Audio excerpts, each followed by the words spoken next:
Hey guys, welcome back. Lynz Piper-Loomis here on the podcast I Am Silent No More, addressing some things that I've been talking about for quite some time. It's going on in our South Carolina State House.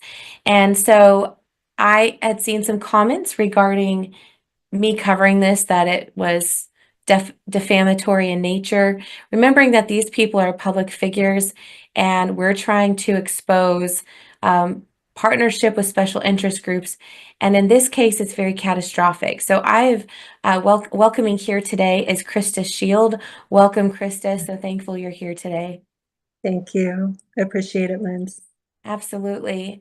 And so Krista, in her own right, basically has taken years to invest in becoming an expert, a subject matter expert in the Islamic State and what they're up to.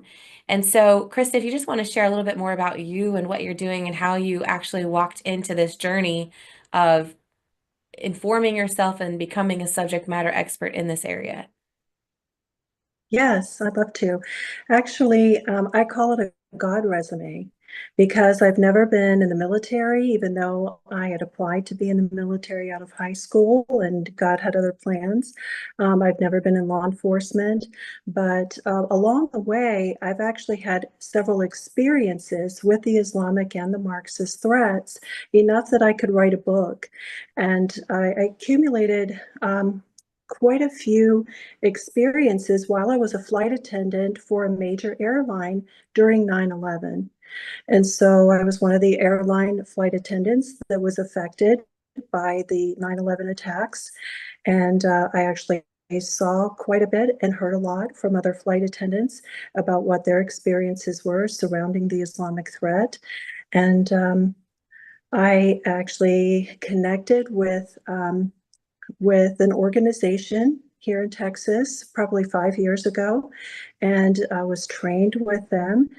And their information really expanded upon my experiences and put better language to what I was seeing and hearing. And I've kind of delved into identifying those threats, especially here in Texas.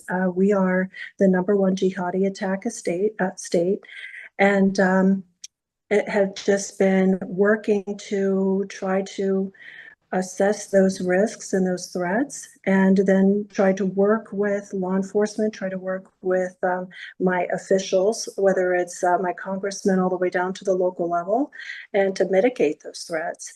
And we're in a huge threat right now. And I think we'll be getting into that a little bit later. But my background essentially is that I ran for Texas state representative a year and a half ago.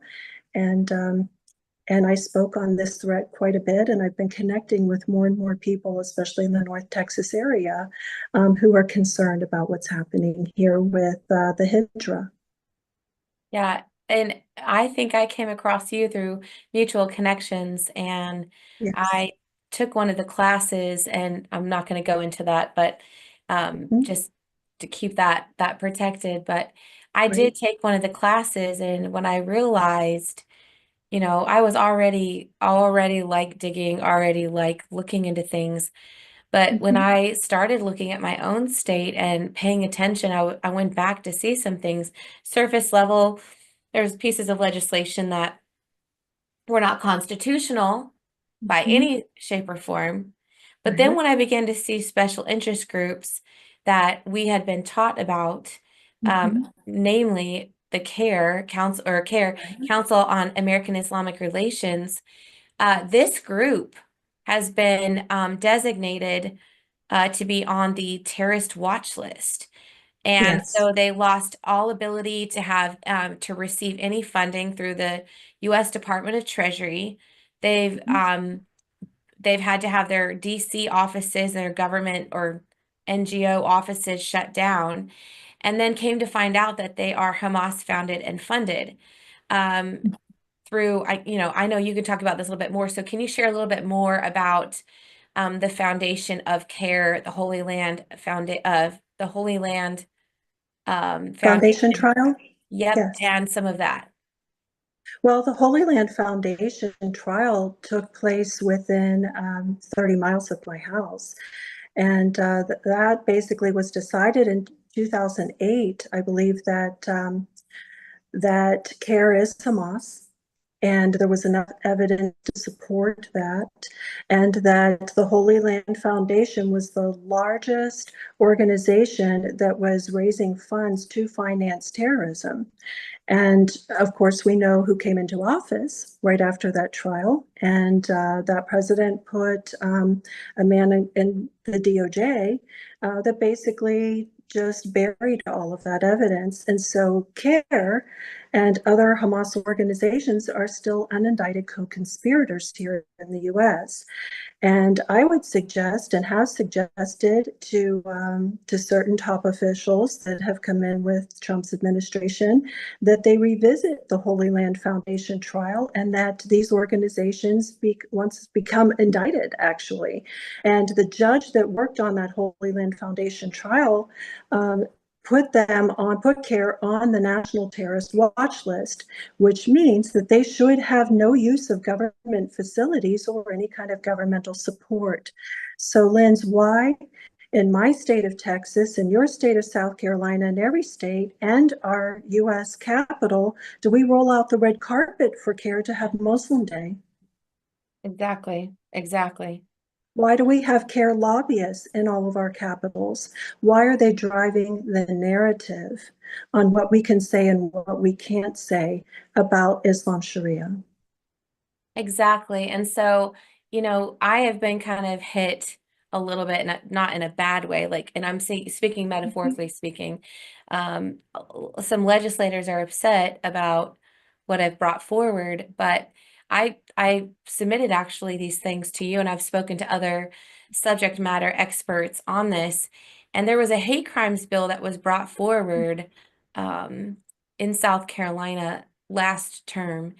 And just in and of Mhm. itself, if you were to pull away special interest groups, okay, just in and Mhm. of itself, it's unconstitutional. And we had one guy defending it, my representative on behalf of Israel, and Mhm. then another representative who just came in recently into office and within the last 4 years, his his defense for it, Gary Brewer, the was that the Constitution needed to be reinforced with this rhetoric. And then, there's other people that co-sponsored it.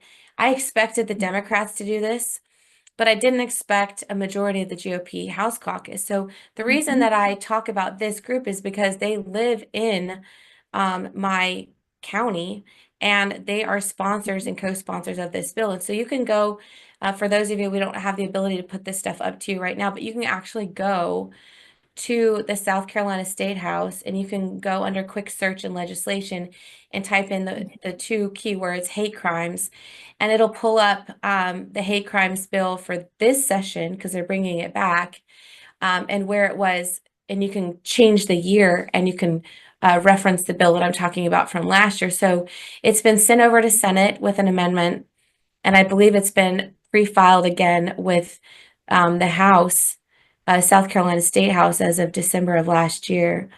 And so I actually sent this stuff out ahead of time, and just in looking at it and finding out that I wrote an article on this. It's on my website, but I actually reference multiple times where CARE is reiterating their support with this. They're all of these different things. They're reiterating their support. They're um, pushing it, doubling down on their support for it. And I'm finding out about other, my representative has given money to Democrats, has endorsed Mhm. Democrats. He endorsed the now mayor of North Charleston, Reggie Burgess, who actually has aligned with Black Lives Matter, Al Sharpton, National Action Network, and with this Yes. agenda. And I think there was an FBI inquiry into North Charleston government, and I don't know, regarding something to do with funding. So when you Mhm. took a look at this whole thing in a broad spectrum, I basically said, take a look at it. If I'm wrong, I can, Mhm. admit that I'm wrong on this. But Right. what is your analysis of what I've written and the bills that I've sent you and, the support for this bill?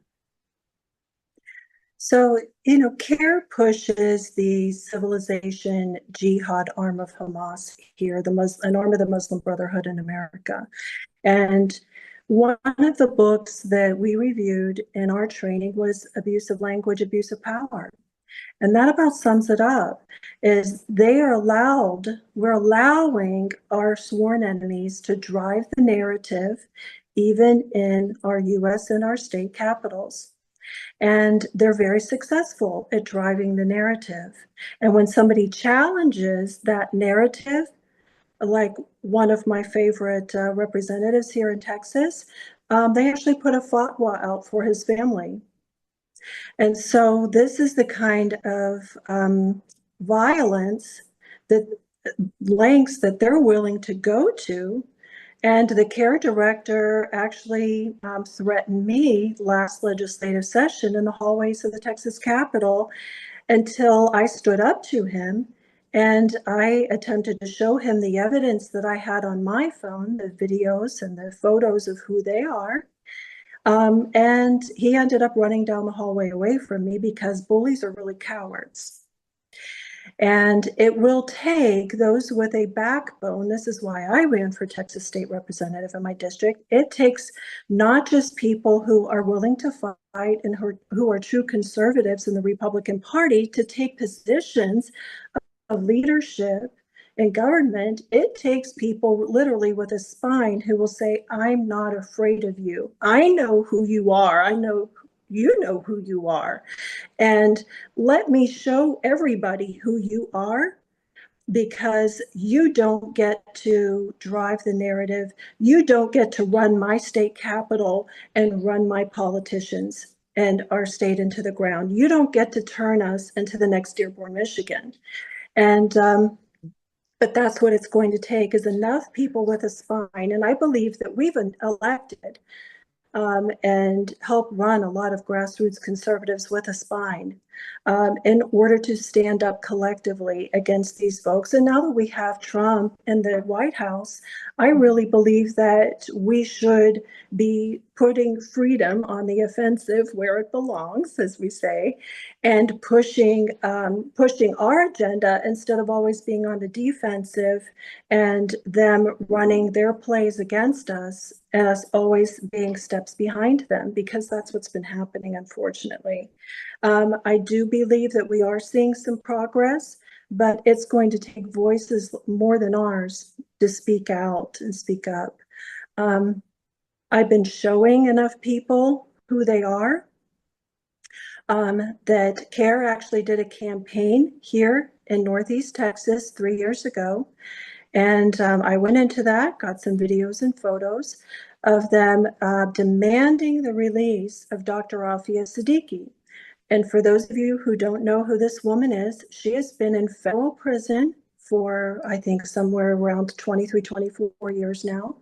And she was handed over by the Pakistani government to us with enough evidence to prove that she was an Al Qaeda operative building bombs, because she's a physicist, to take out our officers in Afghanistan. And Mm. they also found a list of places in the United States where they were going to plant dirty bombs. That's who this woman is. And according to CARE, she needs to be free doing what she does professionally. And if we don't release her, then there will be jihad. And they follow through with their promises. And even law enforcement and our local government people will not put those things together when they happen.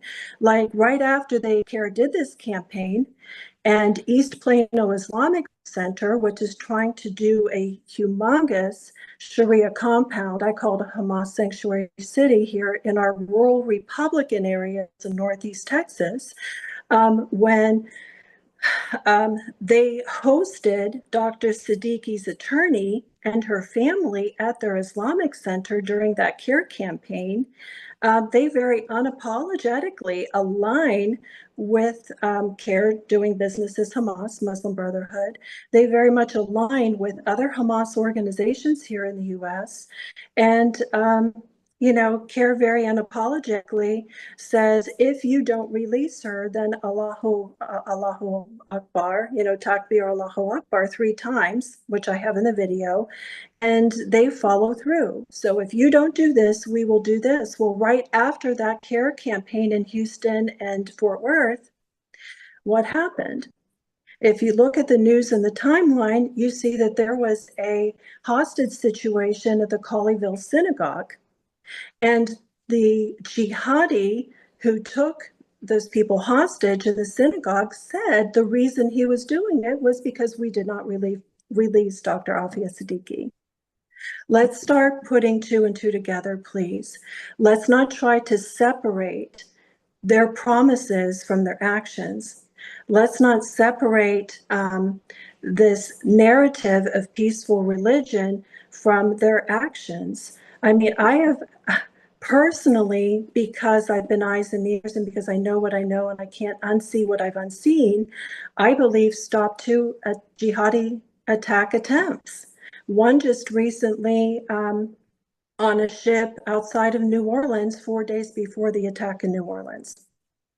And so I see this all the time. Mhm. And I cannot sit back and be quiet. I can't be silent like your slogan.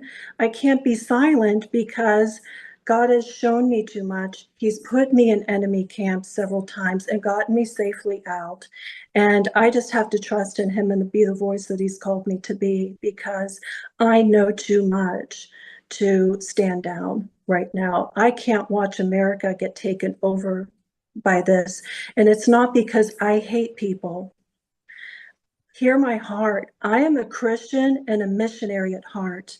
My husband and I have given thousands of dollars in our time and been in places that most people would never go for the love of God in Christ Jesus, for people that we would say are our sworn enemies.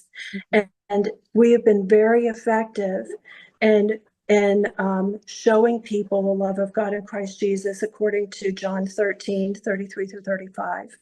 And they will know that we're his disciples by our love. And more people in North Korea and in Muslim communities where we're drilling water wells, where we're giving funds into even Taliban camps. Those people have been most effective at showing people Christ, Jesus Christ, and they're coming to him. And so it's not a hatred for people, it's a hatred for an ideology of hatred Mhm. and a culture of death. Absolutely. Yeah, so all of this is so important because I think, General Flynn says, local action equals national impact.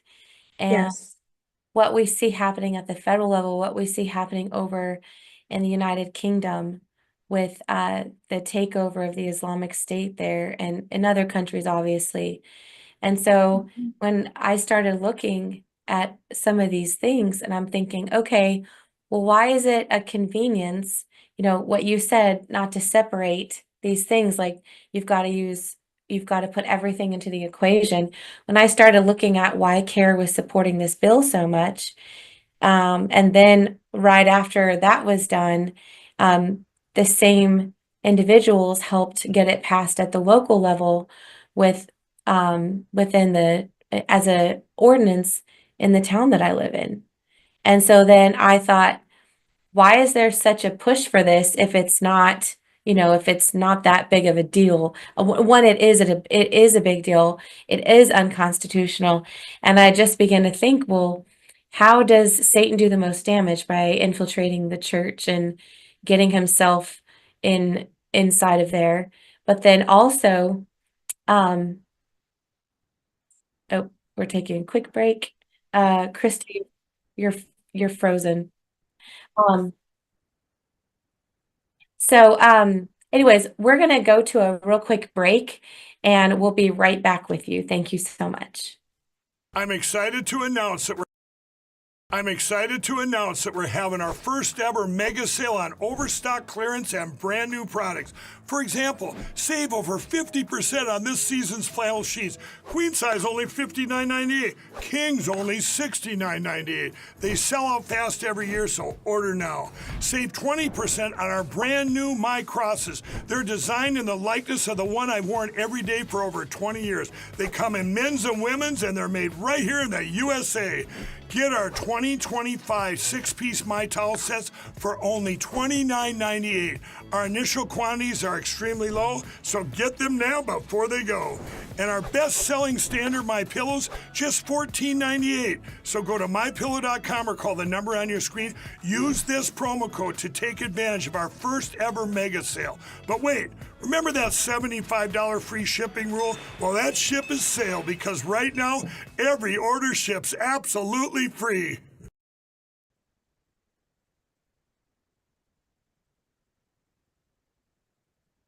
Hey guys, welcome back. Thank you so much. Make sure you go to mystore.com or mypillow.com and select whatever product you're going to get and type in the code Lynz, L-Y-N-Z, and you will get a discount at checkout. Thank you so much for tuning in. So we were just talking about what we see happening over in the United Kingdom on the global scale with the Islamic State, and what we see at the federal level had me to start digging and finding out, why is CARE pushing this bill so hard with a majority of the GOP House caucus and Democrats, as well as the Senate side, and why are they pushing it in local ordinances? And the reason is, number one, it's unconstitutional, whether it's a local ordinance, state law, or federal. And number two, it's like a welcome mat for Sharia into our local area. And so when I see special interest groups pushing a bill, especially one that is on the terrorist watch list, I have grave concern over this. So that's why I have Krista here and had her just take a look at it and then what her experience is with this. So looking at these types of things, you think it's probably, so what you're saying is you can't look at these as separate issues. You have to pay attention to the full equation. So if you see CARE That's pushing something and the legislators are sponsoring and co-sponsoring it, right. then they're aiding and abetting in with what CARE's initiative is. Yes, absolutely. We see it at our local level right now, where we have city councils that are involved in 2 different counties that are waiving in, like I said, East Plano Islamic Center. We'll shorten it for EPIC. They're calling it EPIC City, and it's a planned development that would bring into Collin counties and Hunt County, Texas, the size community of Dearborn, Michigan. So they're calling for 100,000+ Muslims to live in not just planned developments like they've already been building, like subdivisions with all of their streets named after Islamic things, but they want to build a literal gated, and it will be guarded, compound on 402 acres. And they have closed on that property. Their plans were to accumulate up to around 1,500 acres surrounding that property between 2 towns and counties. And those city councils were forced to take anti-discrimination classes. Wow. And so any city council members, and there's always one in the bunch, right, that understands the threat, and they are giving documentation. We're talking facts about why they shouldn't proceed with whatever it is, whether it's the land deal, whether it's a cemetery for them or whatever. And they're being told to sit down and shut up. We're going to give you some anti-discrimination training. And then in Texas, we are very pressed to get any kind of codes or ordinances passed. And you and I both know about Karen Lugo and her book and what she's been up against in Europe, getting this rolled back. But if they won't set themselves up to prevent things like sound ordinances for call to prayer being blasted over loudspeakers in this rural community, then you're looking at people trying to press charges or trying to push back later once it's hopefully not established. And at that point, they will be sued for discrimination. And so they're actually setting us up with these hate crime bills. They're setting us up with the anti-discrimination courses forced on city councils. They're setting us up with all of these ways that they are leveraging themselves against us and getting what they want, which is a hijra. It's never to have a just peaceful Muslim community where they get to live amongst each other and have what they want to have there and live peacefully amongst each other. It is always to conquer territory. And you can look at this throughout the entire history. If you've ever read Robert Spencer, you know the history of Islam is to conquer territory, and they consider that territory always conquered forever. That's why when you listen to the imam that was trying to get their Islamic Center built, you know, their thing built over the Twin Towers in New York City, he, wink, wink, was in that interview trying to get you to understand this is not a matter of if we should do this. This is a matter of we conquered this territory, therefore we're going to get our way on this land. And so that's when you get into the numbers. Anytime you see the numbers move percentage-wise in any country, in any region, toward more and more of Muslims, or especially Sharia compliant Muslims, then you see things start to change from being more civilized and acting like they're going to work across the aisle with you and they're there to be a part of your community, and into something that becomes more oppressive against you. And so we see no-go zones. We see them dictating dress codes in areas. We see them getting mayors to blast the call to prayer during especially the month of Ramadan over loudspeakers or emergency speakers in places like Minnesota. And at that point, it's too late. And so we really need citizens to get educated, to get engaged, and not just throw up their hands and say, well, if this is coming, then I'm going. Well, no, then that's not being a very good neighbor. The Bible says that we're to love our neighbor as ourselves. And so, you know, we're trying to be a good neighbor here and communicate to the, you know, to this area what is coming and what this means for you so that you can make an informed decision about how to move forward to say no. And, you know, this is thousands of years of rape, pillage, murder, plunder, and even my family in Greece understands this. They haven't gone to sleep the last couple of years without worrying about whether Erdogan was going to invade Greece and the Turkish were going to come in and take over because they already considered those islands conquered territory. It's no different wherever they go, whatever country it's in, it doesn't matter. It's all the same. So please learn your history in order that it not get repeated, and especially repeated in your Republican rural neighborhoods. Yeah, yeah. So it's definitely a conflict to consider doing anything like this in the beginning phases. And I think people thought I was really extreme when I said you're working with a terrorist founded and funded organization on legislation. You're throwing out the welcome mat. And Yeah. I see, you know, what's happening to different individuals, and I'm thinking, so now when we speak up about this, there is, even with President Trump in office, there is this, okay, we have to shut her down. We have to, this is defamatory, this is whatever, but I'm looking at the whole aspect of, well, you're working with a special interest group on this. As a citizen, I should be able to ask these questions. Why are we working with a terrorist funded, founded organization on legislation? I put the two and two together and that's what I saw.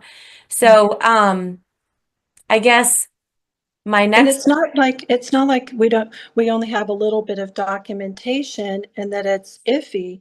We're talking about, we could spend days, Lynz, you know this, I'm preaching to the choir with you.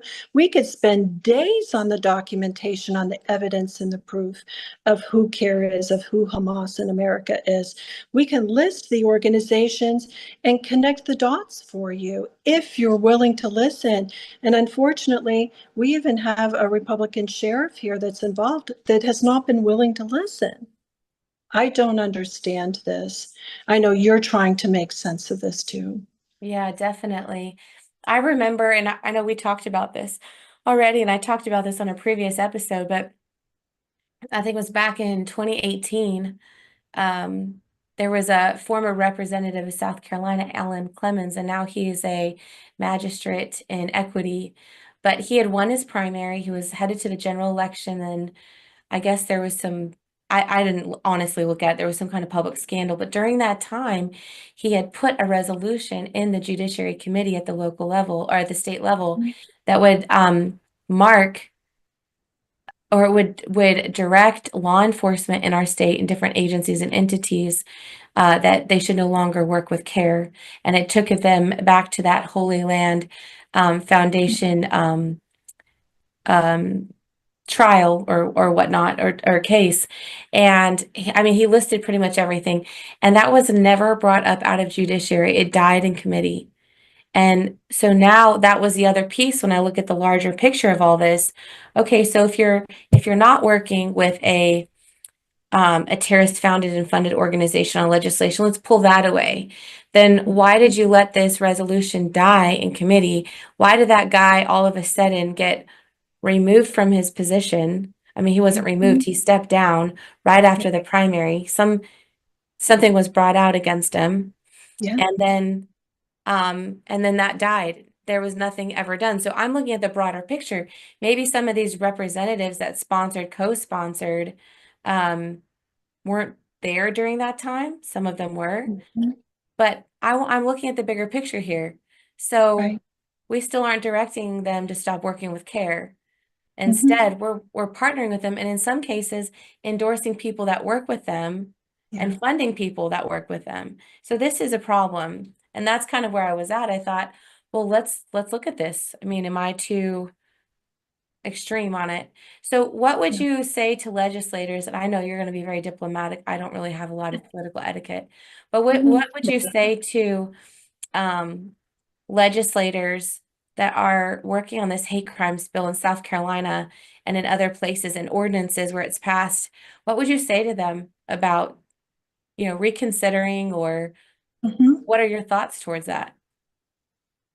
I would say that you took an oath to the Constitution of the United States of America. You have a state constitution that is in direct conflict with this hate crimes bill. Yeah. And you work for the constituents of your district. You don't work for CARE. You don't work for a lobbyist or any lobbyist. You work for we the people. And as a representative of the people, you need to do your due diligence to be informed on this subject. You need to take a look at the path that it is going to take that is completely undermining the freedoms and the rights of the people in your district. And you need to see that it is a narrative that is being driven by people who hate us. And you need to see that this is something that I know hindsight's 2020, but you're going to be very sorry in the end if you get this passed and allow our sworn enemies to have their way in matters that you can't even foresee. Yeah. And I am talking to one of the representatives specifically, Mr. Gill, who replied to you on X. And you are a former pastor, and I've worked in ministry for years.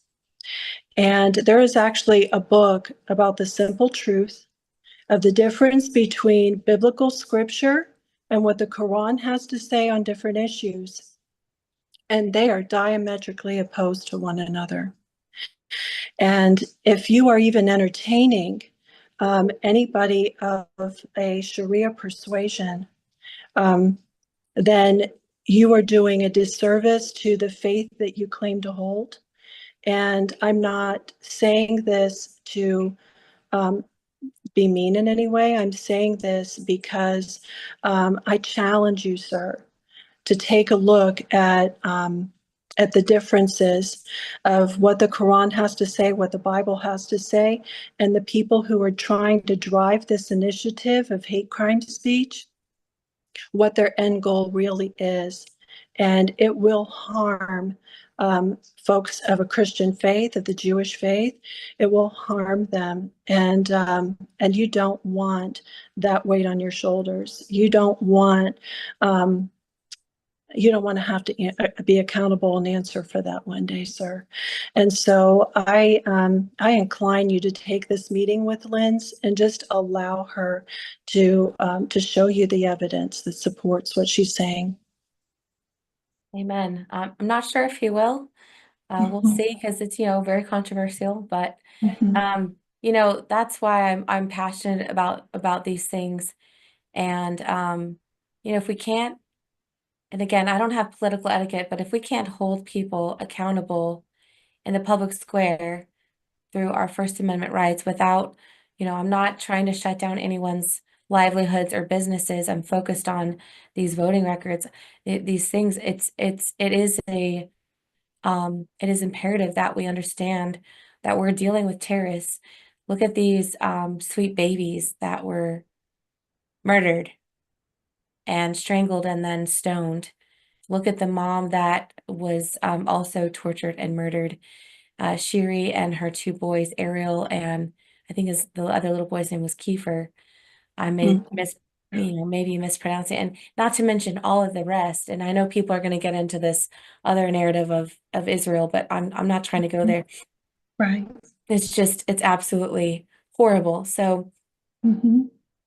I know I've had Annie on before, and she has suggested some books, and you've brought up some really good material. What are some ways that people can, um, get more knowledge on this, figure it out?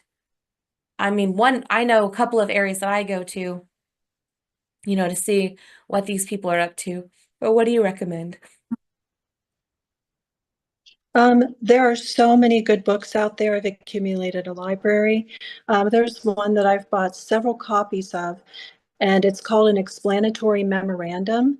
And it's a very thin book, maybe $5 on Amazon. I would say that especially Republican representative, go get a copy of that book and read it. It contains so much evidence from the 9/11 attacks about what the continuing plans were for jihad here in America. The other book is about the U.S. Constitution versus Sharia. And that book might be about $10. I suggest that every representative should have a copy of those books. They should understand what it is they're truly dealing with, especially when it comes to care lobbying in their capitals. Yeah, absolutely. Well, I really appreciate you. Is there a way for people to, I know you just got an X account, but is there a way for people to follow you and what you're doing, or any way that they can connect with you? Yes, you can connect with me on X. And I know we're friends. We follow each other. So will you display that for them? Yeah, My absolutely. account? Okay. I think they've got that. They'll get that. Okay. I've been keeping track of it. I think they've got it on there for you. Okay. And then there are so many opportunities for y'all to get involved and to figure things out, like Krista. I mean, running for office is not for the faint of heart. It's not. And sometimes it's easier to work outside the system and to be more effective that way. And sometimes, people are called to run. So I just encourage you to get involved at the local level. I'm Yes. personally disgusted with the Republican Party as well as the Democrat Party. I'm So harder on the Republican Party. And I not only ran for state representative, but I brought issues to the table in that campaign that other Republicans probably wouldn't. They probably would have gone in a very political speak, a narrative. You know, I'm more conservative than you are. And I said, because I was at the Capitol, we need to discuss this. You know, we need to discuss the Speaker of the House and why we're giving Democrats control here in Texas. We need to discuss why people believe that Texas is such a conservative state when in fact we have so much corruption and so much circus going on here in our state house if you're paying attention. And you know, I think I'm accomplishing more as a grassroots activist, working with a couple of organizations actually, than I would be if I had been elected representative. And I have to say too, this fight is very personal for me. You know, we both work in counter sex trafficking as well, and the same people that you know are bringing fentanyl over our border and such, and standing up against those folks. And I'm an angel mom. My husband and I lost our oldest son 14 months ago to a fentanyl overdose, and so I very much have cared what happens with border security bills that aren't getting taken care of. I very much care about getting bills passed that deal with, you know, making penalties a lot stricter for sex traffickers and drug traffickers in our state. And so that's always going to be a fire under me and a passion that I'm moving toward no matter what position God puts me in. So, and I very much appreciate what you're doing in South Carolina, Lynz. Thank you. Yeah. And I'm so sorry about the loss of your son. I didn't actually know Thank you. that. But yeah, I'm thankful for your work and with the organizations you're working with, which, you know, we'll leave that to the side. But guys, just get involved and try to follow her on X. She just got that X account not too long ago. So I am following her on my X account. And thank you to X American News for hosting us on their platform, as well as helping us with on X and Rumble. I just want to say thank you to the producer, Annie. And guys, we have to win this. If someone that I know really well said, if not us, who, and if not now, when. So thank you so much for tuning in. Please go to my website, lynz.co, and subscribe to the newsletter. Consider contributing. There's investigations that I am actively working behind the scenes that are not related to a professional license, but more on investigative journalism. And so every little bit helps. Also, it helps with Esther, who's being trained to help find missing kids, as well as some other things. So thank you so much for tuning in. And remember that you are a solution. You're not a problem. Thank you so much. God bless you, and God bless America.